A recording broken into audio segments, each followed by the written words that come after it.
मला वाटतं ही जी चर्चा सुरू झाली आज सकाळी सुरू झाली की विरोधी पक्ष नेता कोण होणार, कधी होणार, काय होणार, मला वाटतं सगळ्यात महत्त्वाचं म्हणजे कधी होणार हा एक विषय आहे.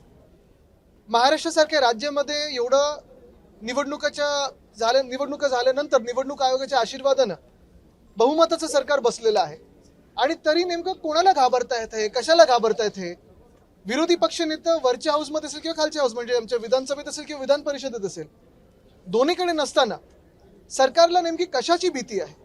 बरं, असं झालेलं आहे की सरकारमध्येच दोन विरोधी पक्ष नेते तयार होत नाहीत ना, असा देखील प्रश्न कदाचित मुख्यमंत्र्यांना पडला असेल आणि म्हणून कुठच्याही बदल झालेला आहे विरोधी पक्षाच्या प्रस्तावाच्या ह्याच्यात ह्या अफवांवर विश्वास ठेवू नका. कोणी बातमी पेरलेली आहे, कधी पेरलेली आहे, कुठच्या माणसाने पेरलेली हे आम्हाला सगळं माहिती आहे.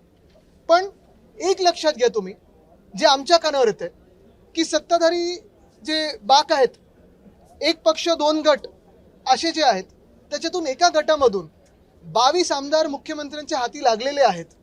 जर तुम्ही गेल्या एका वर्षाचा अभ्यास केलात तर त्यांची कामं असतील, त्यांना फंड असेल, चांगला मिळालेला आहे. आणि उठ सांगितलं उठ, बस सांगितलं बस, उडी मार सांगितलं तर उडी मार, असं ते आता मुख्यमंत्र्यांच्या इशाऱ्यावर नाचायला लागलेले आहेत. नेमकं कोणी ह्याच्यातून धसका घ्यायचा हे ज्यांनी बातमी पेरली आहे हे त्यांना कळेल. देवेंद्र फडणवीस यांनी उद्धवजींवर टीका केली होती, उपहासात्मक होती की इंडिगो क्रायसिस मध्ये उद्धव ठाकरे, तुम्हाला माहिती असेल की इंडिगो विमानात जात नाही, चार्टर्डनी येतात. आणि आज भाजपचे आमदार प्रसाद लाड आणि चित्रा वाघ आणि प्रवीण दरेकर हे चार्टर्ड विमानाने आले, ते ट्विट सुद्धा त्यांनी केलं, मग ते डिलीट करायला लागलं. मला वाटतं काल फडणवीस साहेबांनी जी टीका उद्धव साहेबांवर केलेली आहे ह्याच्यात 2-3 गोष्टी महत्त्वाच्या पाहण्यासारख्या आहेत. पहिली गोष्ट म्हणजे कशासाठी ही टीका केली? जे इंडिगोचं पूर्ण घोळ झालेला आहे तिकडच्या सगळ्या पॅसेंजर्सची थत्ते उडवण्यासाठी केली का? त्याच्यावरनं लक्ष विचलित करण्यासाठी केली का? केंद्र सरकार किंवा भाजपचं केंद्र सरकार याला प्रश्न विचारू नये म्हणून केली का? हा सगळा एक वेगळी गोष्ट झालीच. पण काल स्वतः मुख्यमंत्री हे चार्टर्ड प्लेननी आले, त्यांचं विमान 2दा मुंबईला गेलं, इतर मंत्र्यांना आणलं. दोन्ही उपमुख्यमंत्री चार्टर्ड प्लेननी आले. आज काही भाजपचे आमदार चार्टर्ड प्लेननी आले. पण ह्याहूनही पुढे जाऊन मी तुम्हाला सांगतो, विधानसभेच्या प्रचाराचं तर वेगळंच. आत्ता सगळ्याच्या नगरपंचायत आणि बाकीच्या निवडणुका चालू आहेत, तेव्हा एक मुख्यमंत्री आणि 2 इलिगल उपमुख्यमंत्री, म्हणजे पद ते खरं ग्राह्य पकडू शकत नाही, हे कुठच्या हेलिकॉप्टरनी फिरतात की इंडिगोनी फिरतात, स्पाइस जेटनी फिरतात, एसटी पकडून फिरतात, गाडीनी तरी फिरतात का? एक उपमुख्यमंत्री तरी असे आहेत जे गद्दार आहेत, त्यांच्या गावी जायला रस्ते नाही आहेत, 2-2 हेलिकॉप्टर जातात. तसंच जर पाहायला गेलं तर आत्ताच्या निवडणुकांमध्ये हे हेलिकॉप्टर घेऊन मंत्री, उपमुख्यमंत्री, मंत्री, मुख्यमंत्री फिरत आहेत. त्या हेलिकॉप्टरमधून ज्या बॅगा येत आहेत त्याच्यातून कुठच्या आनंदाचा शिदा वाटला जातोय हे देखील आम्हाला कळावं. कारण आम्ही ज्या विमानातून आलो आमच्या बॅगा तशा काही एवढ्या मोठ्या नव्हत्या. हे प्रचारात 3 तासासाठी तिथे जातात, 20 मिनिटासाठी जातात, पण आनंदाचा शिदा ह्या मोठ्या मोठ्या बॅगेतून घेऊन जातात. हा कुठचा वाटप नेमका होतोय? आणि म्हणून मी तुमचं सगळ्यांचं लक्ष पुन्हा एकदा या गोष्टीवर आणतो की आपल्या देशामध्ये 2014च्या आधी किती वेगळे एअरलाईन होते बघा, आणि नंतर 14 नंतर हे एअरलाईन मारत मोनोपली झाली आणि केंद्र सरकारचं देखील ही एअरलाईन ऐकत नाही. अशी दादागिरी करून केंद्र सरकारलाच हे उत्तर देणं गरजेचं. आणि नुसतं एका मंत्र्याला नाही तर केंद्र सरकार नेमकं काय करतंय ह्याच्यावर प्रश्न आहे. रुपये बघा पडलेला आहे, 90च्या पुढे गेलेला आहे. एशियामधली सगळ्यात खराब परफॉर्मिंग करन्सी ही आपली आहे, रुपयाची. तसं पाहायला गेलं तर शेतकरी आत्महत्या वाढलेल्या आहेत. परवा देखील आमचे जे खासदार आहेत ओमराजेजी, त्यांना उत्तर आलेलं आहे की महाराष्ट्र शासनाकडून प्रस्ताव आला नव्हता, आता आल्यानंतर म्हणजे हे सगळं उत्तर आल्यानंतर आता प्रस्ताव पाठवलाय कर्जमुक्ती किंवा जी काही मदत असेल ती. म्हणजे एका बाजूला साफ लोकांबरोबर खोटं बोलायचं आणि दुसऱ्या बाजूला थट्टा करून लोकांचं लक्ष विचलित करायचं ही त्यांची प्रवृत्ती. एक मिनिट, मराठी पूर्ण होऊन हिंदी करूया.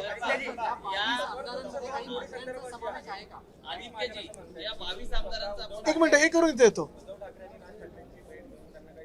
काय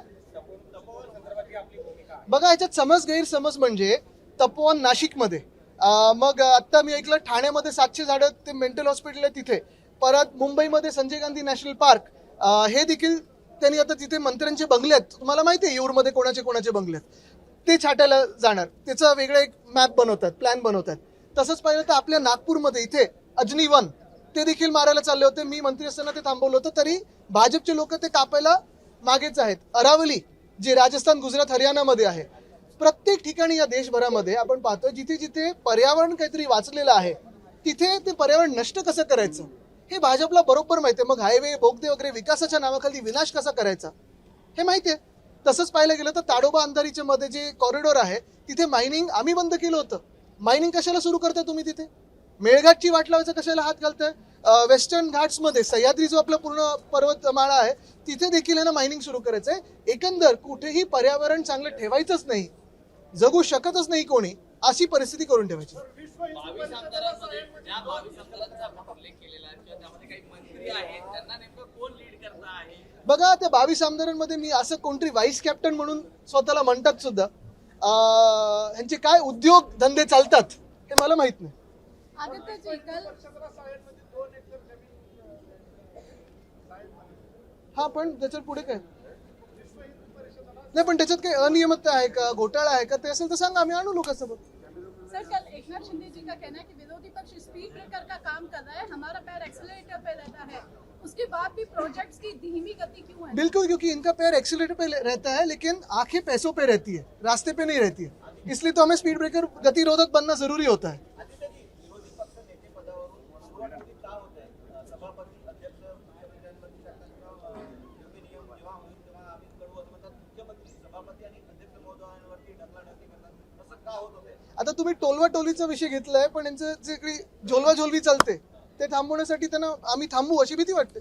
हिवाळी अधिवेशन 2 महिन्यातलं घेण्यात यावं असं नाना पटोलेंनी मागणी केली आणि एक मिनिट. भास्कर जाधवांनी त्याला दुजोरा दिला आहे, पण अध्यक्षांनी किंवा मुख्यमंत्र्यांनी याकडे पाठ फिरवली. हो, कारण थंडीच नाही तर ते हिवाळी अधिवेशन जेव्हा सुरू होईल. पण गंमत जरी बाजूला ठेवली तरी एक महत्वाचं आहे, जे आत सगळी चर्चा होते, अर्थात बीएससीच्या चर्चा बाहेर करत नाही कोणी, बरोबर आहे. पण ते जरी झालं तरी हे नेमकं अधिवेशन आपण पाहतोय, म्हणतात 7 दिवसाचं, चर्चा आहे 5 दिवसात उरकतील. तसं पाहायला गेलं तर सगळ्यात मोठं जे काही कामकाज आहे ते सप्लिमेंटरी डिमांडचं, पुरवणी मागण्यांचं. मग नेमकं काय नक्की चर्चेला तुम्ही आणणार आहात? कुठेतरी काही पॉलिसी चर्चा आणणार आहेत का? जे शेतकऱ्यांचं नुकसान झालं त्याच्यावर चर्चा होणार आहे का? काय मदत तुम्ही दिली त्याच्यावर चर्चा होणार आहे का? शहरांचं जे आपण पाहतोय सगळी वाट लागत चालले त्याच्यावर काही चर्चा होणार आहे का? अजनीवन असेल, तपोवन असेल, पुण्यातलं रिव्हरफ्रंटचं पूर्ण विनाश करण्याचा प्रयत्न असेल, ह्याच्यावर चर्चा होणार आहे का?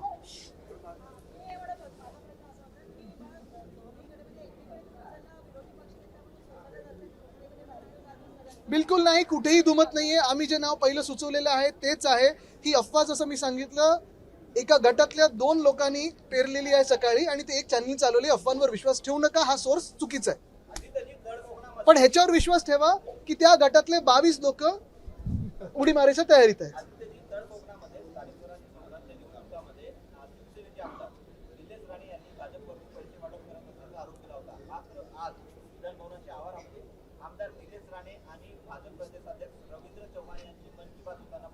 बघा, मी त्यांच्या अंतर्गत विषयावर बोलणार नाही, पण शिवसेना ही एकच आहे आणि शिवसेना उद्धव बाळासाहेब ठाकरे पक्ष हा एकच आहे.